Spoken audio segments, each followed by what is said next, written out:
Colin, if I can throw to you, in New South Wales there's been an extension of security of payment into the residential sector. Do you have any views about whether the adjudication process in Queensland should be extended into that sector? And then I'll throw to you, Chris, after that to see if you've got any views about that. I know that you do some work in the residential sector too.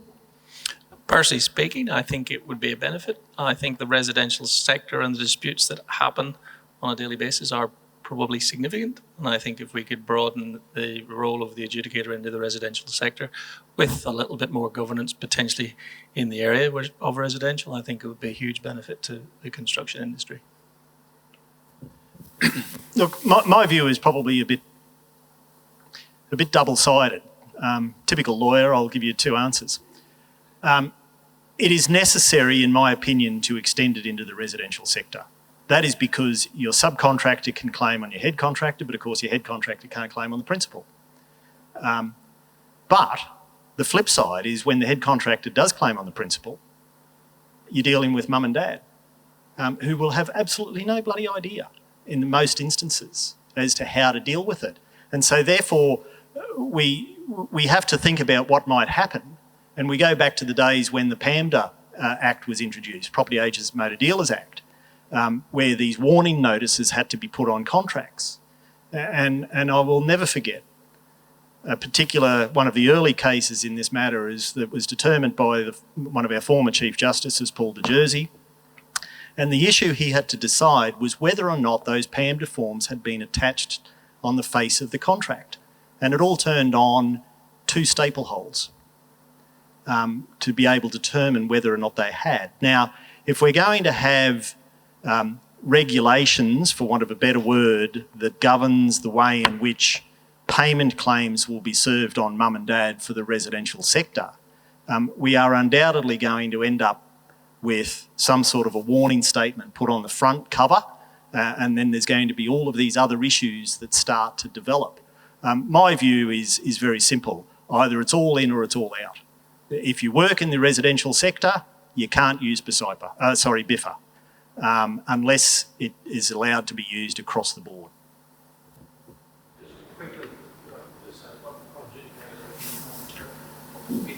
that on one side, and Bill will do exactly what he's doing on the other side. So I agree with both of you.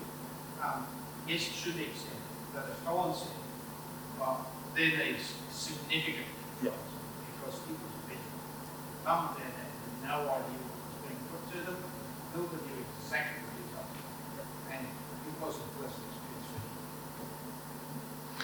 So I'm probably one that's changed my view over the years. In the early days, I wondered why it was carved out, because back then I used to think it made more sense to run right through because, as Chris said, the subby can claim against the builder, etc. I think I've probably changed over more recent times because I'm surprised now we're not quite 20 years, but over 15 years into the Act. I know a lot of one-man tradies. They've got no idea about the Act. So my point there is I don't know how many tradies are actually making claims against builders. I think you're getting into the bigger market for that to happen. And the larger builders, of course, are conversant with it. And so they're at a bit of a disadvantage against your mum and dad who have never had anything to do with it, and they'll never have anything to do with it again, most likely.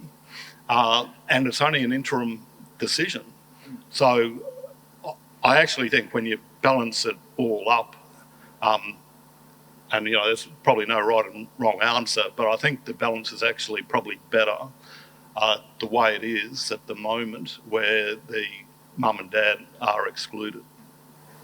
I'll just add one brief comment.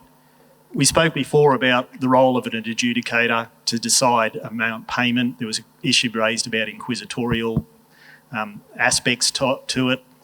I sit on QCAT, and dealing with building disputes and mum and dads and small builders, it has shown me that those punters who are appearing before me are asking me to help them sort out the issue. I think if this security of payment was to be introduced into the residential sector in that way, there will be a greater expectation on adjudicators to become dispute resolution practitioners. And that may be possible if then adjudicators are empowered, are given inquisitorial power in some respects.